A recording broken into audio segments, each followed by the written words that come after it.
नमस्कार, आप देख रहे हैं एनबी न्यूज और मैं हूं आपके साथ प्रियव्रत दीक्षित और स्वागत है आपका एनबी न्यूज एक्सप्रेस में। तो चलिए शुरू करते हैं खबरों का सिलसिला।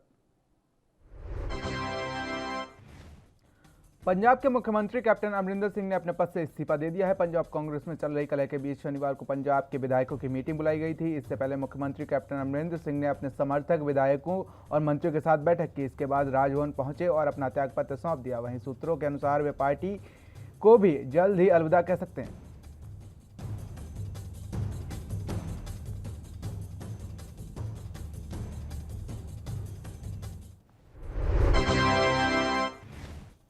पंजाब सरकार में शुरुआत से कैप्टन अमरिंदर सिंह का विरोध करने वाले सुखजिंदर सिंह रंधावा भी मुख्यमंत्री की रेस में हैं। इसके अलावा प्रताप सिंह बाजवा और राजिंदर कौर भट्टल का भी नाम बतौर मुख्यमंत्री के लिए चर्चा में है। हालांकि प्रबल दावेदार के तौर पर सुनील जाखड़ को भी माना जा रहा है। कांग्रेस के एक वरिष्ठ नेता ने बताया कि जब तक अंतिम नाम फाइनल नहीं हो जाता तब तक किसी भी नाम को लेकर कयासबाजी हुई होगी।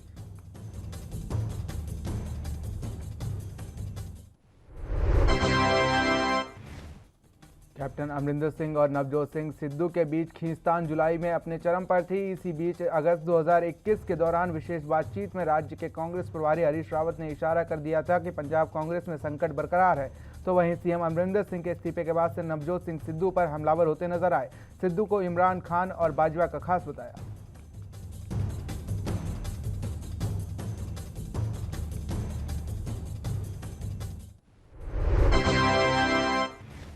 कैप्टन अमरिंदर सिंह के इस्तीफे पर हरियाणा के गृह मंत्री अनिल विज ने अपनी प्रतिक्रिया दी है। अनिल विज ने ट्वीट कर कांग्रेस और नवजोत सिंह सिद्धू पर तंज कसा है। विज ने ट्वीट कर कहा कि कैप्टन अमरिंदर सिंह ने पंजाब के मुख्यमंत्री पद से त्यागपत्र दिया है। इसकी पटकथा तो उसी दिन लिख दी गई थी जिस दिन नवजोत सिंह सिद्धू का कांग्रेस में प्रवेश हुआ था, क्योंकि जहां जहां पांव पड़े संतन के तहां हुआ बंटाधार।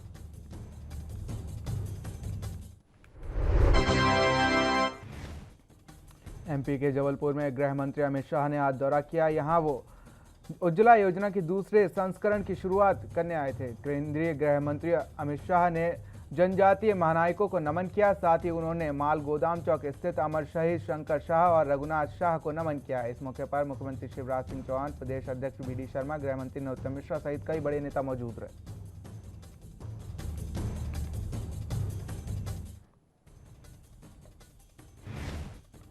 गृहमंत्री अमित शाह ने जबलपुर में प्रधानमंत्री उज्ज्वला योजना की शुरुआत की है। इस मौके पर उन्होंने कांग्रेस को आड़े हाथों लेते हुए कहा कि उसने गरीबों को सिर्फ छलावा किया है। कहा कि 2014 तक गांव की महिलाएं लकड़ी बीनकर खाना बनाती थी, लेकिन इसके बाद पीएम मोदी के नेतृत्व में बनी बीजेपी की सरकार ने उन्हें नया जीवन दिया है।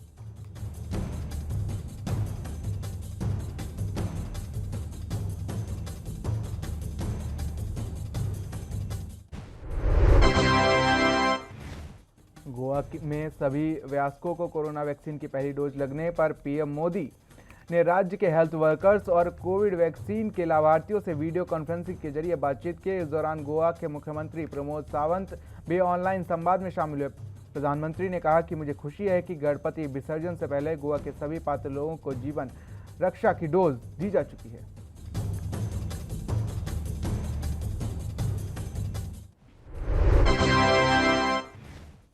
कांग्रेस के वरिष्ठ नेता शशि थरूर ने एक बार फिर से पार्टी के नेतृत्व परिवर्तन की आवाज मुखर कर दी है। शनिवार को उन्होंने कहा कि पार्टी का नया नेतृत्व चाहिए।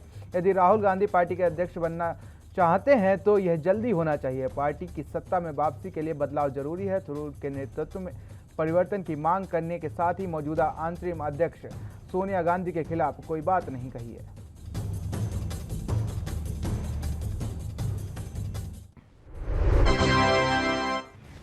टोक्यो पैरालंपिक्स में भारतीय टीम ने 5 गोल्ड समेत कुल 19 पदक जीते हैं। वहीं गाजियाबाद के मोदी नगर में भी कोचिंग ले रहे खिलाड़ियों ने पैरालंपिक्स में भाग लिया और शानदार प्रदर्शन करके वतन वापसी के इन खिलाड़ियों को और कोच को मोदी नगर की जनता ने जोरदार सम्मान दिया। बता दें कि मोदी नगर की जनता की ओर से पहले भी खिलाड़ियों और कोच को सम्मान किया जा चुका है और मीराबाई चानू के कोच विजय शर्मा का भी स्वागत किया गया था।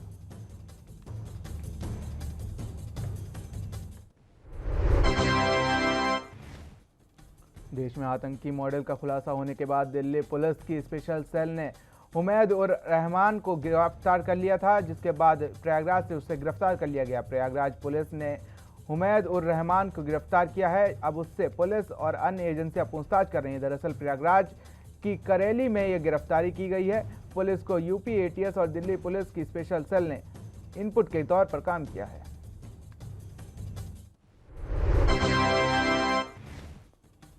पीडीपी अध्यक्ष महबूबा मुफ्ती फिर से घाटी में सियासी रूप से सक्रिय होती नजर आ रही हैं। महबूबा मुफ्ती ने शुक्रवार को राजौरी का दौरा किया।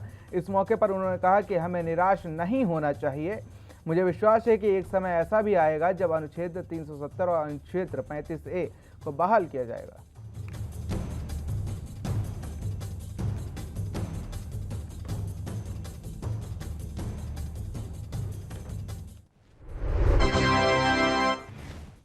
हरियाणा के सीएम मनोहर लाल ने एससीएस अधिकारियों संग आज एक अहम बैठक की। इस बैठक के बाद सीएम मनोहर लाल ने प्रेस वार्ता कर बैठक सहित किसान आंदोलन और अन्य मसलों पर प्रतिक्रिया दी है। साथ ही बैठक में उन्होंने अधिकारियों को सख्त निर्देश भी दिए हैं।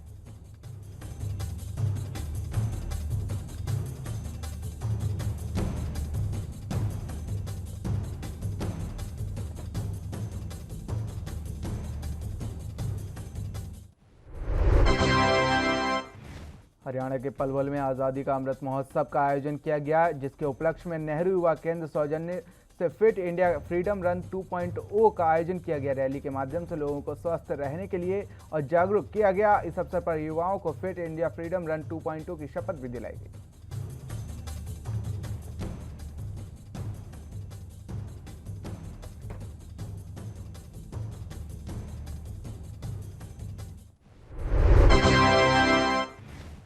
बिहार के मुजफ्फरनगर में एक गरीब पुजारी के बेटे ने जेईई मेंस पास कर लिया। दरअसल पंडित अशोक तिवारी के बेटे दूधनाथ तिवारी ने आईआईटी तक पहुंचने की पहली सीढ़ी पास करके पिता का सपना पूरा कर दिया है। पिता अपने बेटे को बड़ी मेहनत से पढ़ाते थे, साथ ही घर घर जाकर पूजा पाठ करते थे, जिससे आमदनी चलती थी और उसी आमदनी से शहर के किराए के मकान पर लेकर बेटे को दिया था, जिसमें वो बैठकर पढ़ाई करता था।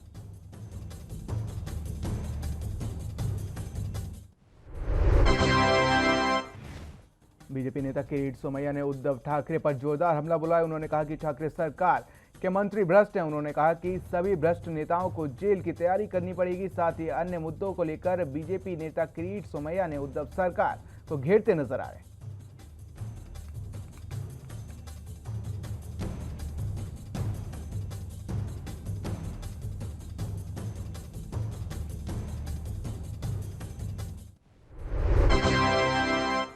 राजस्थान में शादियों के अनिवार्य पंजीकरण के लिए संशोधन विधेयक आज विधानसभा में ध्वनिमत से पारित कर दिया गया है। बिल पारित होने को लेकर जिसके बाद राज्य में नया विवाद खड़ा हो गया है। बीजेपी ने कहा कि इस विधेयक के बाद बाल विवाह वैध हो जाएगा। वहीं कांग्रेस ने कहा कि बीजेपी मुद्दे को तोड़ मड़ोड़ कर पेश कर रही है।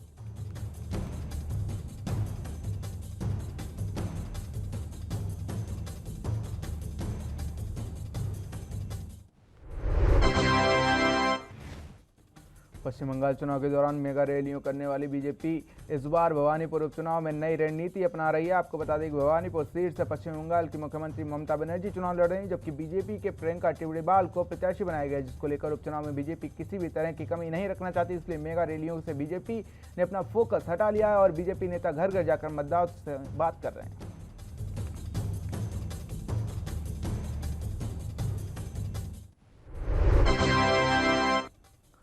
बीजेपी नेता केशव उपाध्याय ने साफ किया है कि बीजेपी सिर्फ जनता के मुद्दों के साथ खड़ी है। प्रदेश के लोग परेशान हैं, जिसको लेकर बीजेपी हर कदम जनता के साथ है। साथ ही उन्होंने अनिल देशमुख को लेकर शरद पवार को भी घेरा। आपको बता दें कि सीएम उद्धव ठाकरे ने अपने बयान में कहा था कि जो कल साथ थे वो आज आने वाले समय में फिर साथ आ सकते हैं, जिसके बाद सियासत गर्माती नजर आ रही है।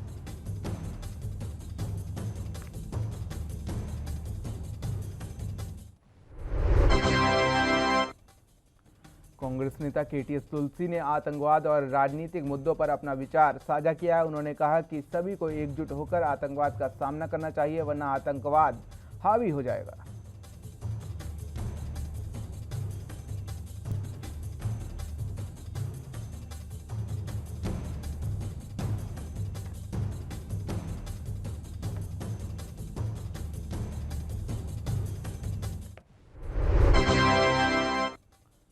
देश के प्रधानमंत्री नरेंद्र मोदी के जन्मदिन पर देश में हुए वैक्सीनेशन ने रिकॉर्ड बनाया है। हर तरफ रिकॉर्ड तोड़ वैक्सीनेशन की चर्चाएं हो रही हैं, लेकिन देश में इस रिकॉर्ड तोड़ वैक्सीनेशन में सबसे खास बात है कि कर्नाटक ने वैक्सीनेशन के मामले में यूपी बिहार को भी पीछे छोड़ दिया है, जिसके बाद कर्नाटक के स्वास्थ्य मंत्री के सुधाकर ने राज्य में वैक्सीनेशन के प्रयास की सराहना की जा रही है। उन्होंने कहा कि ऐतिहासिक कोरोना वायरस वैक्सीनेशन अभियान को लेकर मैं स्वास्थ्य कर्मियों और स्टाफ के अन्य लोगों का अभिनंदन करता हूं। छत्तीसगढ़ में मुख्यमंत्री भूपेश बघेल ने स्वतंत्रता सेनानी बैरिस्टर ठाकुर छेदीलाल के चित्र पर पुष्प अर्पित कर उन्हें नमन किया है। इस दौरान बैरिस्टर छेदीलाल के योगदान को याद किया गया। उन्होंने कहा कि युवाओं में राष्ट्रीयता की भावना जागृत कर स्वतंत्रता आंदोलन से जोड़ने का उनका महत्वपूर्ण योगदान रहा। उन्होंने कानून की उच्च शिक्षा प्राप्ति के लिए गांधी के आह्वान पर वकालत छोड़कर असहयोग आंदोलन ज्वाइन किया था।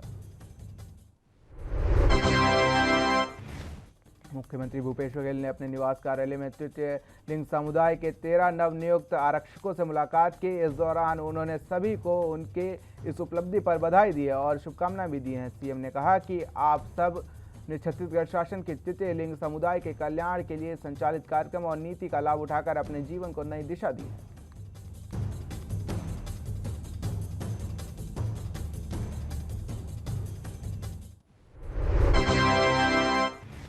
प्रदेश में हरियाली बढ़ाने और पर्यावरण सुधार में पौधारोपण का कार्य एक अभियान के रूप में लें। इस उद्देश्य से मुख्यमंत्री नागरिकों को प्रेरित करने के लिए प्रतिदिन पौधारोपण कर रहे हैं। अपने एक दिन का पौधा लगाने का संकल्प को आगे बढ़ाते हुए आज सीएम शिवराज ने कदम्बा का पौधा लगाया। एमपी के मुख्यमंत्री शिवराज सिंह चौहान ने आज अपनी पौधारोपण की परंपरा को आगे बढ़ाते हुए अब तक इसी क्रम में कई पौधे लगाए जा चुके हैं।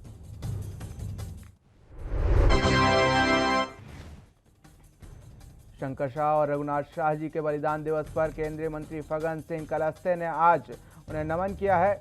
उन्होंने कहा कि हमने शंकर शाह और रघुनाथ शाह की जन्मस्थली मंडला में उनका स्मारक बनाने का निर्णय लिया है। कुलस्ते ने कहा कि जनजाति के सम्मान, स्वाभिमान, संस्कृति, परंपरा को आदि किसी को बढ़ाने के स्थापित करने का काम किया गया है, तो वहीं भारतीय जनता पार्टी की सरकार ने किया है। इस दौरान केंद्रीय मंत्री ने केंद्रीय मंत्री अमित शाह का धन्यवाद किया। तो वहीं नए कोच की तलाश में बीसीसीआई है। बीसीसीआई टी20 विश्व कप के बाद से नए कोच को लेकर आवेदन लेना शुरू करेगा। विश्व कप के बाद मौजूदा मुख्य कोच रवि शास्त्री का कार्यकाल समाप्त हो रहा है। टी20 विश्व कप के बाद अनिल कुंबले, वीवीएस लक्ष्मण या महिला जयवर्धने को भारतीय टीम का मुख्य कोच बनाया जा सकता है।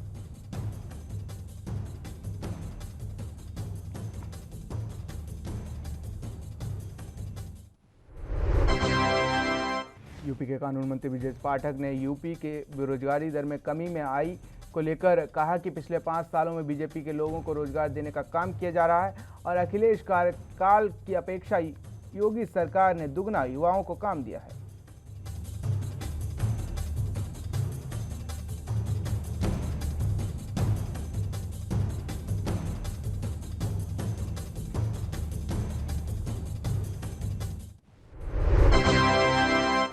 खबर यूपी के महोबा से है, जहां पर कोतवाली थाना क्षेत्र में एक युवती के घर में घुसकर उसके साथ दुष्कर्म की वारदात को अंजाम दिया गया। यही नहीं, पीड़िता के अश्लील वीडियो बनाकर उसे वायरल कर दिया गया। इस पर मामले को लेकर पीड़िता के मामा ने खबर दी है, तो वो आरोपी के घर पर शिकायत करने के लिए पीड़िता के मामा के साथ मारपीट भी की गई। इस मामले में पीड़िता की तहरीर पर आरोपी के खिलाफ मुकदमा भी दर्ज कर लिया गया है।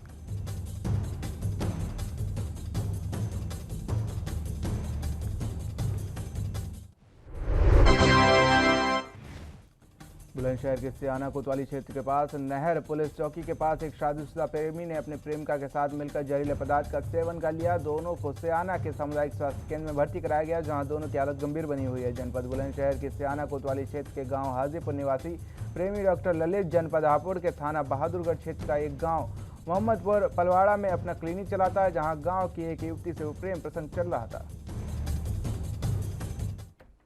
एनबी न्यूज एक्सप्रेस में एक छोटा सा ब्रेक के बाद भी खबरें लगातार जारी हैं।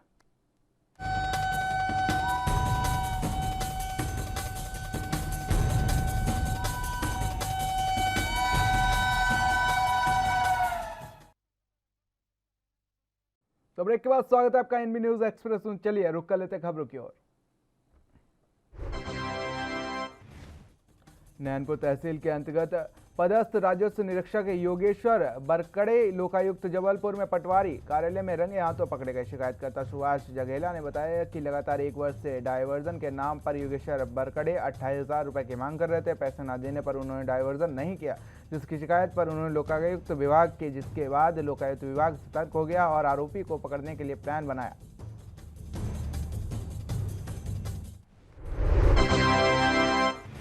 मध्य प्रदेश के इंदौर में चौराहे पर डांस करने वाली मॉडल श्रेया कालरा अपनी गलती के लिए डीएसपी से माफी मांग ली है।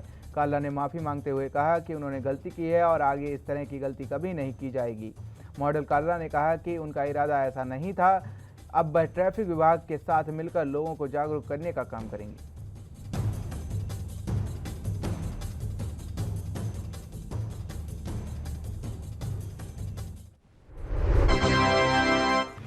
पिछले 3 दिनों से सोनू सूद और घर पर उनसे जुड़े परिवारों से आयकर विभाग सर्वे कर रहा था। अब अपने एक बयान में सीबीडीटी ने कहा कि अभिनेता और उनके सहयोगियों के परिसरों की तलाशी के दौरान 20 करोड़ रुपए की कर चोरी के संबंधित साक्ष्य मिले हैं। आयकर विभाग का कहना है कि उनके पास अभिनेता के खिलाफ पर्याप्त सबूत हैं। आयकर विभाग के अधिकारियों ने अपने बयान में कहा कि अभिनेता ने फर्जी संस्थाओं से फर्जी और असुरक्षित ऋण के रूप में बेहिसाब पैसा जमा किया है।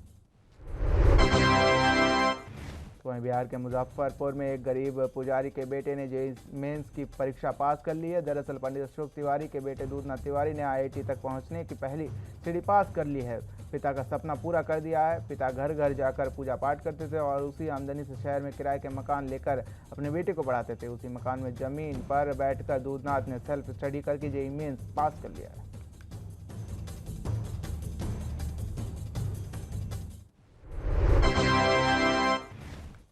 तो वहीं देश में निजीकरण को रोकने के लिए दिल्ली में जंतर मंतर पर पूर्व सांसद डॉक्टर उदित राज ने केंद्र सरकार के खिलाफ प्रदर्शन किया और कहा कि सरकार सिर्फ अडानी और अंबानी को सब कुछ बेचना चाहती है और भारत देश की जनता दोबारा से गुलाम बनने वाली है। हम ऐसा नहीं होने देंगे। उन्होंने आगे कहा कि इसके लिए हम सरकार की नीति के खिलाफ खड़े हैं और आज देश का किसान सड़कों पर है और देश के प्रधानमंत्री को कोई फर्क नहीं पड़ता।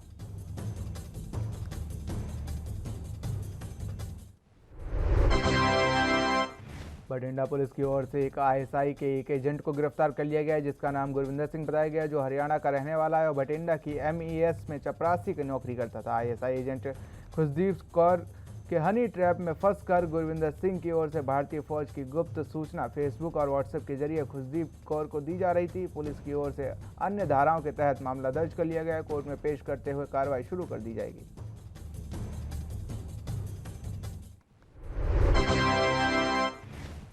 तो वहीं संभल जिले के कांग्रेस जिला अध्यक्ष विजय शर्मा ने कहा कि सीएम योगी ने पूर्व में संभल के मां काली कैला देवी मंदिर आकर जो वादे किए थे उन्होंने वे वादे पूरे नहीं किए, इसलिए उन्हें यहां आकर माफी मांगनी चाहिए। उन्होंने कहा कि सीएम योगी देश में जाति धर्म की राजनीति कर रहे हैं और लोगों को बांट रहे हैं।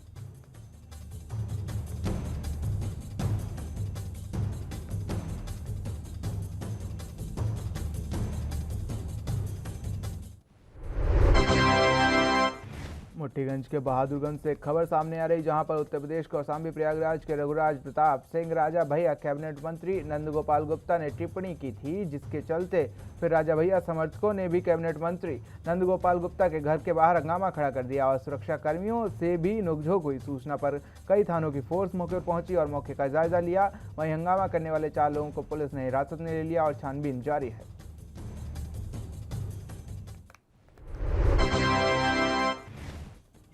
हरियाणा स्टाफ सिलेक्शन कमीशन की ओर से आयोजित होने वाले हरियाणा महिला पुलिस सिपाही भर्ती की परीक्षा के लिए दादरी बस डिपो प्रबंधक की ओर से विद्यार्थियों को परीक्षा केंद्र तक स्पेशल बस द्वारा ले जाने की विशेष व्यवस्था की गई और इसके लिए बस डिपो से 13 बसें परीक्षा केंद्र तक रवाना हुई। अतिरिक्त स्टाफ की ड्यूटी भी लगाई गई है।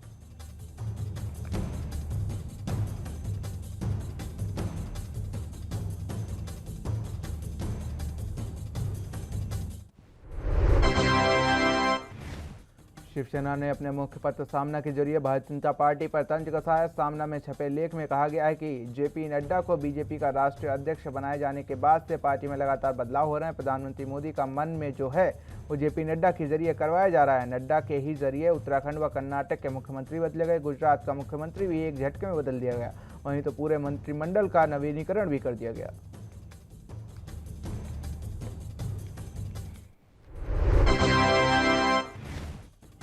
तो तो वहीं उत्तराखंड के हरिद्वार में आज राजनीति के गलियार से ऐतिहासिक यात्रा निकाली गई। इस यात्रा को कांग्रेस पार्टी ने परिवर्तन यात्रा का नाम दिया है। कांग्रेस पार्टी के वरिष्ठ कांग्रेसी नेता राजवीर सिंह चौहान ने जानकारी देते हुए बताया, कांग्रेस पार्टी की 3 दिवसीय परिवर्तन यात्रा का शुभारंभ हुआ है। परिवर्तन यात्रा दूधाधारी चौक से शुरू होकर हर की पैड़ी पहुंचेगी, जहां पर सबसे पहले गंगा पूजन हुआ। गंगा में दुग्ध अभिषेक के बाद यात्रा अपर रोड होते हुए जलालपुर के लिए रवाना हुई। यात्रा के रास्ते में जगह जगह स्वागत किया गया।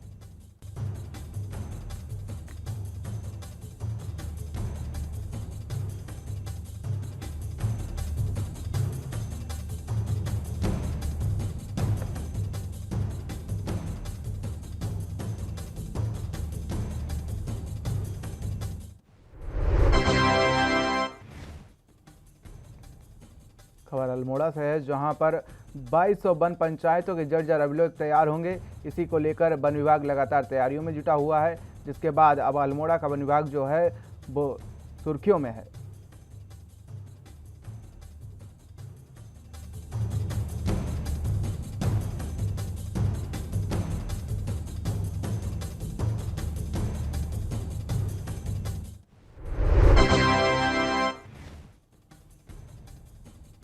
खबर देहरादून से है, जहां पर चार धाम यात्रा के खुलने बाद से तैयारियां शुरू हो गई। उत्तराखंड में हाई कोर्ट के आदेश के बाद चार धाम यात्रा शुरू होने जा रही, तो वहीं सरकार ने भी चार धाम यात्रा को लेकर अपनी तैयारी पूरी करने का दावा कर लिया। सुरक्षा को लेकर सरकार ने जगह जगह पुलिस को तैनात कर दिया गया है। वहीं लैंडस्लाइड को देखते हुए जेसीबी को भी लगाया गया है, ताकि समय रहते यातायात सुचारू रूप से बहाल किया जाए। चार धाम यात्रा को लेकर लोग अपना सरकार द्वारा जारी पोर्टल पर रजिस्ट्रेशन करा सकते हैं। तो वहीं प्रदेश के पर्यटन मंत्री सतपाल महाराज ने जानकारी दी है। देहरादून में शिक्षा मंत्री अरविंद पांडे ने अधिकारियों के साथ एक बैठक की, जिसमें शिक्षा मंत्री ने सभी अधिकारियों को निर्देश देते हुए कहा कि कोविड-19 की एक लाइन का पालन करते हुए कक्षाएं 1 से 5 तक के स्कूल खोल दिए जाएं, जिसके छात्र की पढ़ाई जो है वो प्रभावित ना हो सके। उन्होंने कहा कि कोरोना काल में छात्रों की पढ़ाई खासी प्रभावित हुई, जिसके चलते अब सरकार उनकी पढ़ाई को ध्यान में रखते हुए स्कूल खोलने की इजाज़त दे रही है।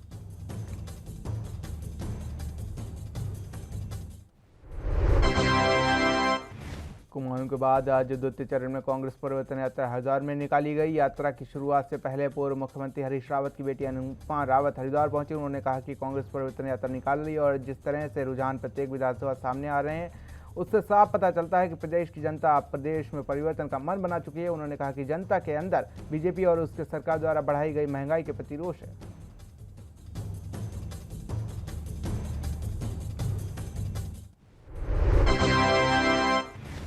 आगामी विधानसभा चुनाव को देखते हुए बीजेपी लगातार जन आशीर्वाद रैली उत्तराखंड में निकाल रही है। तो वहीं ऋषिकेश में दूसरी बार जन आशीर्वाद रैली का आयोजन किया गया, जिसमें मुख्यमंत्री पुष्कर सिंह धामी शामिल हुए। उन्होंने क्षेत्र के विकास के लिए कई घोषणाएं भी की। श्यामपुर से शुरू हुई जन आशीर्वाद रैली ऋषिकेश बाजार पहुंचकर समाप्त हुई। इस दौरान सामाजिक धार्मिक संगठनों के साथ बीजेपी कार्यकर्ताओं ने जगह जगह रैली का स्वागत किया। तो वहीं मुख्यमंत्री युवाओं के लिए आकर्षण का केंद्र बने रहे।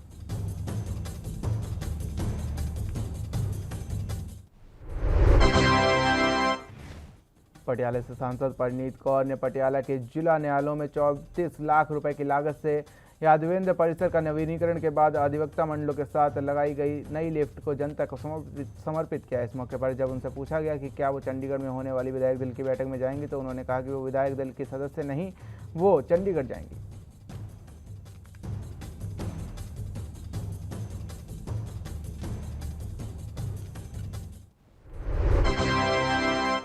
टोक्यो पैरालंपिक्स में भारतीय टीम ने 5 गोल्ड समेत कुल 19 पदक जीते हैं। वहीं गाजियाबाद के मोदीनगर से कोचिंग ले रहे खिलाड़ियों ने पैरालंपिक्स में भाग लिया और शानदार प्रदर्शन करके वतन वापसी के इन खिलाड़ियों और कोच को मोदीनगर की जनता ने जोरदार स्वागत किया। बता दें कि मोदीनगर की जनता लगातार खिलाड़ियों के लिए अहम पहल करती रहती है, जिसके बाद खिलाड़ियों और कोच का सम्मान किया गया और मीराबाई चानू को कोच विजय शर्मा का भी उन्होंने स्वागत किया था।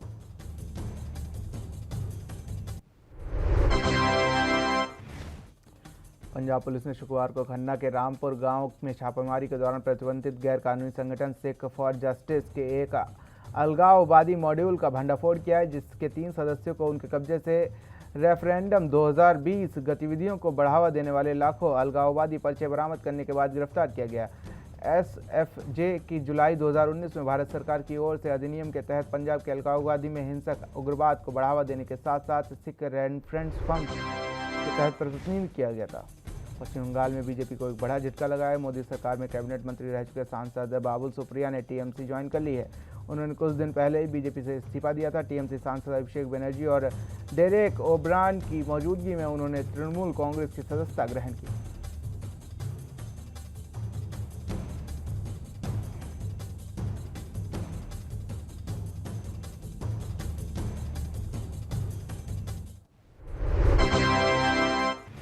अफगानिस्तान के नांगरहार में तालिबानी वाहन को निशाना बनाकर 3 धमाके हुए हैं। हमले में 3 की मौत भी हो गई, वहीं 20 लोग घायल बताए जा रहे हैं। इस्लामिक स्टेट का माना जा रहा है इसमें हाथ। बता दें कि अफगानिस्तान के पूर्वी नंगरहर प्रांत में राजधानी में तालिबान के वाहनों को निशाना बनाकर 3 सिलसिलेवार धमाके किए गए।